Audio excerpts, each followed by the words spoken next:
I'm Patty Ogilvy, And I'm Sam Pettingill.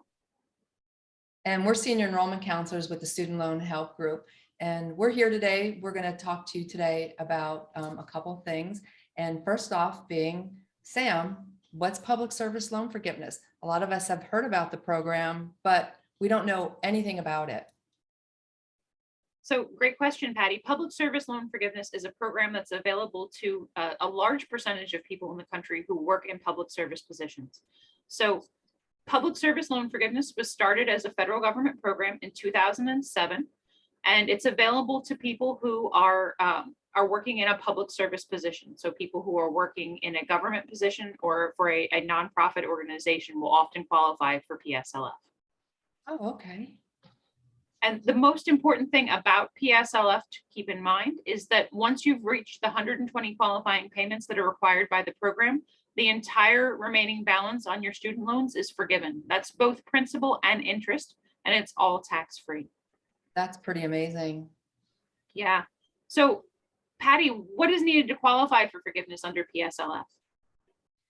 Well, like you were just saying, it requires that the individual work for a public service employer. That's any employer who's considered state, local, county, federal government, or even a 501c3 nonprofit organization. Like we were saying, they have to be full-time, working at least 30 plus hours a week, and they have to be set up on an income-driven repayment plan that is always going to be based on their income and their household size. So their income and household size are always going to dictate what their monthly payment is. And as long as they're working full-time for that type of employer, then they're going to be eligible for that public service loan forgiveness after they hit that payment 120.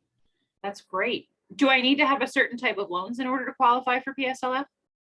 You do, Sam. You have to have direct loans, but not to worry. A lot of people don't have the correct loan type, but that can be remedied by consolidating and turning your loans into direct loans. Also, Parent Plus loans are also eligible. The requirements are slightly different on the type of repayment plan options that you have, but Parent Plus loans are also eligible for public service loan forgiveness as well. Good to know. And Sam, does my income level, is that going to have anything to do with my eligibility for public service loan forgiveness? So your income level won't disqualify you from public service loan forgiveness or anything like that. Where the income level comes in is that public service loan forgiveness requires that you make income-driven payments. So you have to be on an income-driven payment plan. There are 4 different payment plans available to direct loan holders through the Department of Education. You have to be on the correct income-driven payment plan for your tax filing status. And that's something that we would be able to determine during a consultation, figure out what the correct payment plan is and what your estimated amount of your income-driven payment will be. But the kind of the short version of that is the Department of Education determines the amount of your income-driven payment plan based on 2 primary factors. That's the number of people in your household that you're providing 50% or more of their financial support, and the adjusted gross income. That is the pre-tax income coming into the house after adjustments have been made for things like health insurance or retirement savings. So the one thing to keep in mind is that if you are a borrower who is married filing jointly, you will need to use both your income and your spouse's income to determine the amount of your income-driven payment. But that also can be avoided if you're married filing separately, then you're only using your own income when you're making that calculation. But the calculations are a formula that's done by the Department of Education. I understand. Now, I have seen where people will say, I'm already set up on an income-driven repayment plan. And when we're speaking to them and they say they're married filing jointly, but don't use my spouse's income, we'll tell them that we have to use your spouse's income if you file as married filing jointly. And they'll let us know, well, I just checked the box saying I don't have access to my spouse's income. Now, is it true that if I'm not set up correctly and I hit payment 120 and the DOE audits all those payments, could I still be denied? Absolutely. That's something that we do see happen. So when you reach your 120th payment and you put the final application in to receive forgiveness, the Department of Education will actually go back to the IRS and look at your prior tax returns.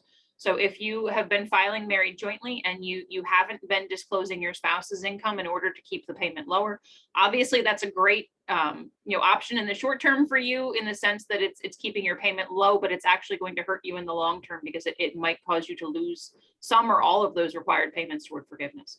So it's really better in that scenario to be married filing separately and do everything the right way. Right. And I have heard that people will file their taxes as married filing separately just for the sole purpose of saving money on their student loan. So that's still a really good option, right?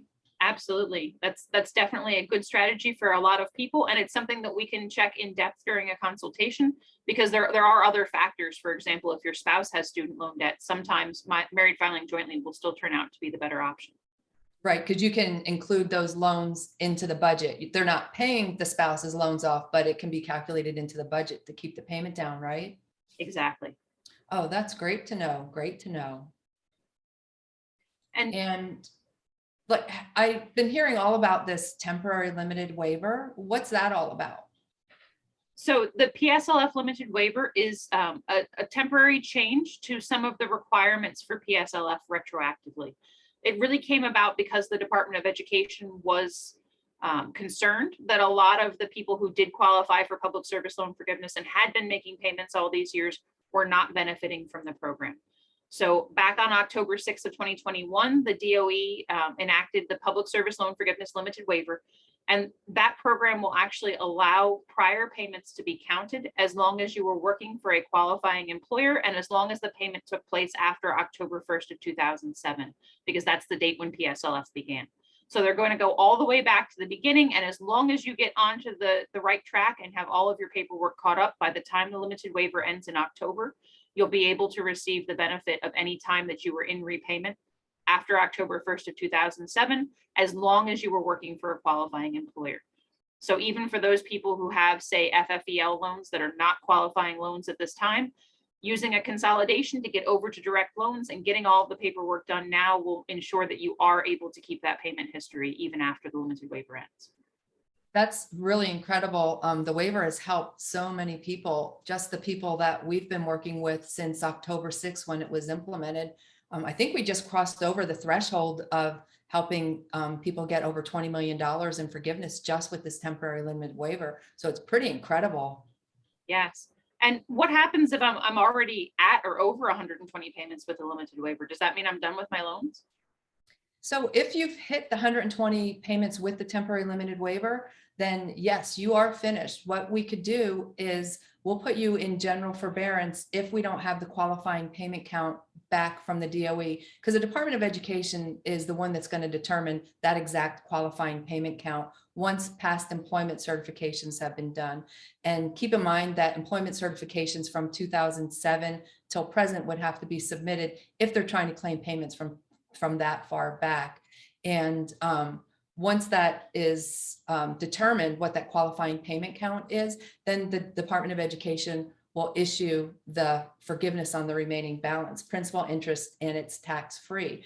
Now, if somebody has had direct loans and consolidated already, and they've the whole time been on that same loan making the payments, and they've exceeded 120, then the Department of Education may issue a refund. But for majority of the people, they're not going to get a refund because they weren't originally set up correctly. The only reason these payments are counting is because of the temporary limited waiver. Otherwise, a lot of these people would be starting over at payment number 1 once they were set up correctly. Yes, it's definitely great. The limited waiver isn't making those people start over. I've talked to so many people who are already at or past 10 years of payments, while working for a qualifying employer.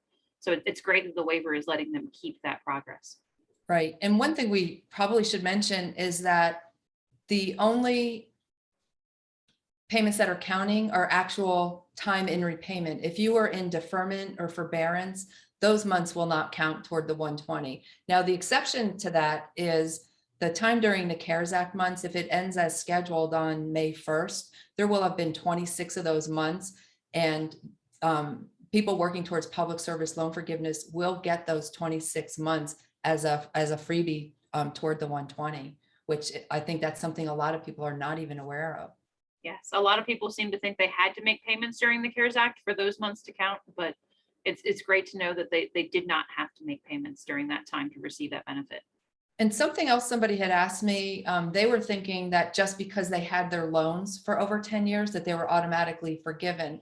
That is a very large misconception. You have to have 120 payments from your past. Just because you've had your loans for 10 years does not mean that they're going to be forgiven. You still have to have 120 payments. That's correct. And not just 120 payments, but 120 payments that were made while you were working for a public. Exactly. So, so how does the DOE know if you've got the past payments that can count? Is that from the employment certifications being submitted all the way back from 2007? Yes. So the employment certifications is very important during this limited waiver to get all of the employment certifications completed. So if you're not still with an employer, say you worked for an employer back in 2007 or 2010, that you're not still working for that employer, you do have to go back and get those employment certifications done during this limited waiver period in order to receive that benefit. If you miss out on one of those, then you would be losing the time for that employer. So there is paperwork that has to be filed. It's not just like the DOE is going to say, oh, we've got this temporary limited waiver and voila, now you've got your forgiveness. There's still work that has to go into it, right? Absolutely. This is not a proactive program. The Department of Education isn't going out and identifying people that will benefit. It is a reactive program that is only going to kick in if they realize that you need to benefit from this. So if the paperwork is not done correctly and not approved, or if the paperwork is not done at all, then they're not going to come knocking on your door and say, you've gotten your 120 payments, here's your forgiveness. It really does have to be something that you take advantage of and actually do the work in order to get that forgiveness. Okay. And then one other thing too that I noticed a lot of people were asking about was the 120 payments. Like they're thinking that they have to have hit the 120 payments by the time the temporary limited waiver is over on October 1st. That's not true, right? No. So suppose you've been working for 5 years for a public service employer, but you haven't been on the right track up to this point. Without the limited waiver, you wouldn't have anything because you wouldn't be able to get those payments retroactively if you had, for example, FFEL loans or were on the wrong payment plan. But with the limited waiver, once you get all of that paperwork done correctly, you'll have that 5 years, that 60 months of qualifying payments that you'll be able to keep.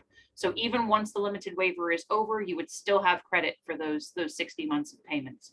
And then you would continue once the CARES Act is over and you're actually making payments again, you would continue accumulating payments toward those 120. That's great. Now, the other surprise with this temporary limited waiver, which was a surprise to you and I as well, was that if somebody already received teacher loan forgiveness, typically those 5 years that somebody used for teacher loan forgiveness won't be able to be counted towards public service loan forgiveness. But with that waiver, the DOE is allowing that, right? Absolutely. I've actually had several cases so far where we've been able to go back to people that we originally said, I'm sorry, but because we're taking that 5 years out, you're going to be, 5 years away from receiving your forgiveness. And because of your income, it may not make sense with how low your balance is at this point. So for people who maybe they've been making payments on their loans for years, they haven't been in an income-driven payment plan. Even if you've received teacher loan forgiveness, right now you can count that time. So you would be able to receive credit for the 5 years of payments you were making during the time that was used for teacher loan forgiveness. And that's only during this limited waiver. That's amazing. Yep. Once that's over, it will go back to being that time cannot be double counted. Right. So the other thing that I wanted to ask you about is, so the waiver is good till October 1st, but what about student loan payments? When are they going to start again? So right now, assuming the CARES Act does not get extended, student loan payments are set to resume after May 1st of 2022. There has been talk about potentially extending the duration of the CARES Act. If that does happen, obviously we'll be working with a new date. But right now, if everything ends as scheduled, the CARES Act will stop on May 1st and payments will resume at that time. So if you're trying to get set up for public service loan forgiveness, you want to be into an income-driven payment plan before May 1st, before the CARES Act ends. So time really is of the essence to take advantage of that. Right, because time is running out because the DOE is running very, very slowly right now because that temporary limited waiver has the potential of, helping hundreds of thousands of public service workers, all while now the CARES Act is ending and now people have to try to get their income driven payments set up. So now they're working towards public service loan forgiveness. So time is definitely of the essence. I would agree there for sure. Now, what about if the CARES Act does get extended? I won't have to make payments until the new date?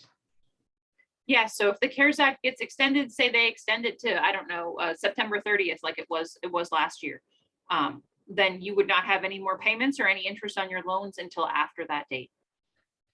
That's amazing, amazing. So Sam, a little off subject, still talking about public service loan forgiveness, but a lot of times people find themselves in default. Lots of us have life situations. You can't help it. That's life. What are you going to do? But if I'm in default, can I still work towards public service loan forgiveness?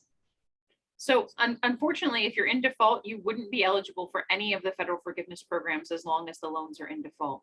Once the default is resolved, you can start working toward one of those forgiveness programs. That would be public service loan forgiveness, teacher loan forgiveness. Those would require you to be in good standing on your loans. So then if I did have some old payments from the past, those, I won't lose those after I'm out of default. They're still going to count as a qualifying payment. Is that true? that would really depend. If everything was not set up correctly, for example, if you had the wrong loan type, then you have to get everything done right during the limited waiver, even if you are in default right now. So Okay. you really would have to work quickly to get that default resolved so that you would have time to get the paperwork submitted before the October 31st deadline for the limited waiver. Because taking somebody out of default is quite time consuming. Is that true? Definitely. I mean, depending on the route that they choose in order to get out of default, because for some people you may have more than one option open to you, it can be extremely time consuming. So getting started immediately would be very important. Right. Right. So what would some of the options look like if I were in default in order to be able to get out? So depending on what type of loans you have, if you were in garnishment, so a lot of times people find themselves in garnishment when they're in default. And right now with the CARES Act, nobody has been in garnishment, but that's going to start again in May. So if somebody is in garnishment, then they'll have to do what's called a rehab program to get them out of default and back in good standing. And the way that that works is a rehab program is set up and they would have to make 9 timely payments over a 10-month period. But after payment number 5, they would be able to get the garnishment removed and the tax offset as well. And if they're not in garnishment and they have specific loan type, we may be able to consolidate them out of default and get them immediately back into good standing after the consolidation is complete. And they may not even have to do that rehab program, but whichever option they have, they need to do something, not just sit there and wait for it to go away, because it is not going to go away. And they can still take advantage of this temporary limited waiver as well as the remaining months of the CARES Act. But if somebody finds themselves in default, that interest rate jumps to 22%. And then when they do go into garnishment, which they will, the collection agency is going to take 15% of your paycheck. Each paycheck, they're going to take 15% of what's the word I'm looking for, Sam? 15% of their gross? Yeah, I guess they would, because it wouldn't be after expenses. So yeah. So that's definitely a reason to get it taken care of, because I watch these loans grow exponentially. Just in a matter of a couple years time, these loans are, growing by, 25, 30%, even 50%. And people have waited a really long time. And I've actually seen them double as well. And then they're totally surprised when they see that their loan balance has grown. Yes. So definitely now is the time to see what options they have while they still have some time. Definitely. Now, I've also heard, Sam, about public service loan forgiveness is that it's really hard to get it. Is that true? Like, why should I even bother? Well, absolutely. It is a difficult program in terms of the number of people that are rejected. The last information that we have from the Department of Education is the 2021 data. And in the year 2021, 442,000 people applied for PSLF. And out of those, only 9,038 were approved. So, I mean, that's a denial rate of over 98%. And unfortunately, it's been that way every year that we've had data with this program. It's been between a 97 and 99% denial rate. That's a number of different reasons why that might happen. People may have the wrong loan type, they might be on the wrong payment plan, they may have had employment certifications rejected. I spoke with a teacher last week that had done, she'd been working in public service for 10 years. She'd done her employment certifications every single year. And out of 10 employment certifications, only one was approved. Wow. So it does happen that they just get their paperwork denied and they give up and they stop trying. That's crazy. Stop trying, we'll make sure that everything gets done correctly so that they are able to receive the forgiveness that they're eligible for.